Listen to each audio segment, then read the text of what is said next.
The first ever NBA in-season tournament bracket is set. Let's make some picks.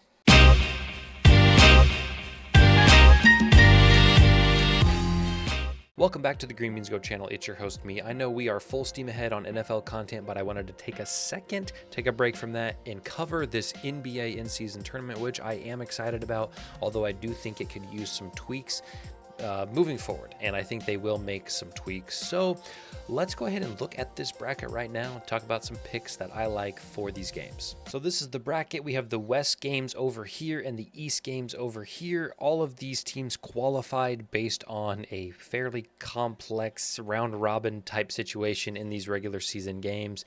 It doesn't matter now because that's over. We do have this bracket set. It's very straightforward from here on out. It starts December 4th and 5th. The winner will move on single elimination going forward.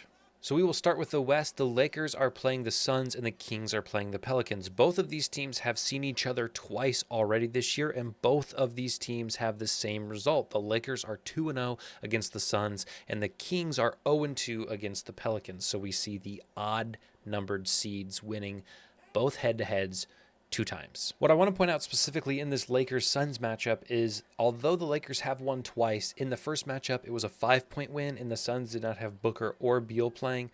In the second matchup it was a 3-point win and the Suns did not have Booker playing, but they did have Beal. So in this tournament they will not have Beal, but they will have Booker, who they have not had at all. And since Booker has been back, the Suns are 7-2. So I really like the Suns' momentum going in this game and into this tournament. So I am actually going to take the 4 seed here and take the Suns over the Lakers in this first matchup.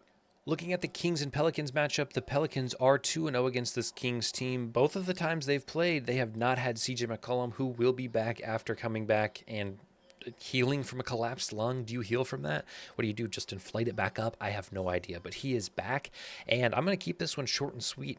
I think the Pelicans have the recipe to beat the Kings. They've done it twice. I think they'll do it again, so give me the Pelicans in this 2-3 matchup. Now flipping over to the East, we have the Bucks and the Knicks, who have not played at all this year, and we have the Pacers and Boston, who have played. It was a 50-point blowout win for the Celtics, but a lot of things to talk about where we can pretty much just not count this game at all. In this Bucks-Knicks matchup, I am actually confused about the Bucks. A lot of hype going into this season with obviously the signing of Damian Lillard, and for good reason. Middleton has kind of taken a back seat, which I don't think has hurt this team. Somehow they're 8-1 over their last 9, and a majority of those games have been 5 points or less, so they're finding a way to win when it matters. But I'm still a little concerned about this Bucks team. Now, I think they have a pretty easy draw with the Knicks, who are winning games against bad teams, but when they're faced with the future playoff teams in this league, they're not getting the results they want. So I do like the Bucks to take down the Knicks in this first round matchup. Now let's talk about this rematch between the Pacers and the Celtics, and I say rematch because this game did not even count the first time. Pacers starters didn't play hardly over 20 minutes in the game. Halliburton was not in, so it had the feelings of a preseason match, so I don't count that at all. Looking at the spread in this game, the Celtics are 4.5-point favorites. I think that's right around correct. I would have taken the Pacers at anything over 7, I think. I think they'll keep it close. Halliburton is one of the hottest players in the league that nobody is talking about right now, so I think he will come into this, he will take this seriously, and he will want to win. I don't know if Porzingis is going to play for the Celtics. His calf strain, he claims, is not serious. He claims it's feeling better, but he has not played the last few games.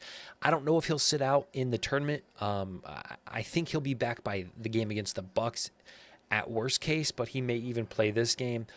All of this to say, I believe in the Pacers this year. I think they are a fun team to watch. I think they're going to make the playoffs and may make a run.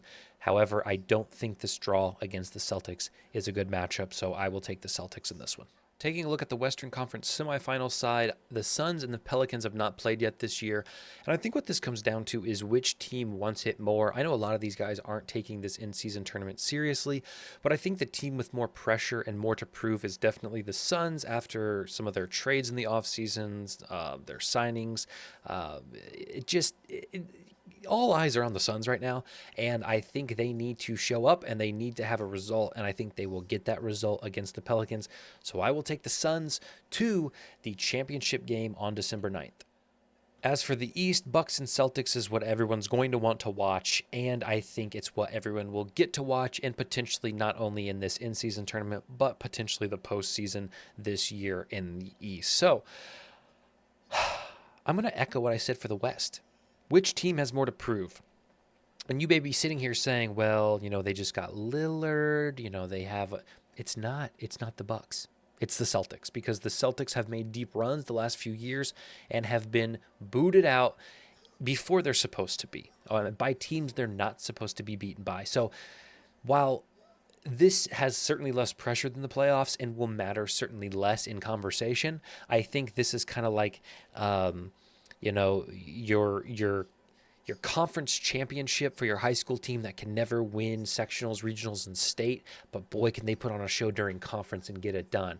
And I think that's what the Celtics are. So I'm going to take the Celtics in this one over the Bucks in a close game, and maybe the Tatum critics will be silent for 2 minutes. And for the championship game on December 9th, the Suns play the Celtics, and this is a great game. Bottom line, I think this is a great matchup, but I do think the Celtics end up winning the in-season tournament on December 9th. I think that Holiday, Tatum, Brown, Porzingis, that is just too strong for a team with Durant and Booker, who are fantastic players, but they rely too much on their scoring, and if those two guys are not scoring, this team is going to struggle, I think, to put up the points they need to keep pace with Boston. So I like Boston to take the in-season NBA Cup, as it's called, and win the pointless title of in-season tournament champions. Like and subscribe, and I'll see you on December 9th.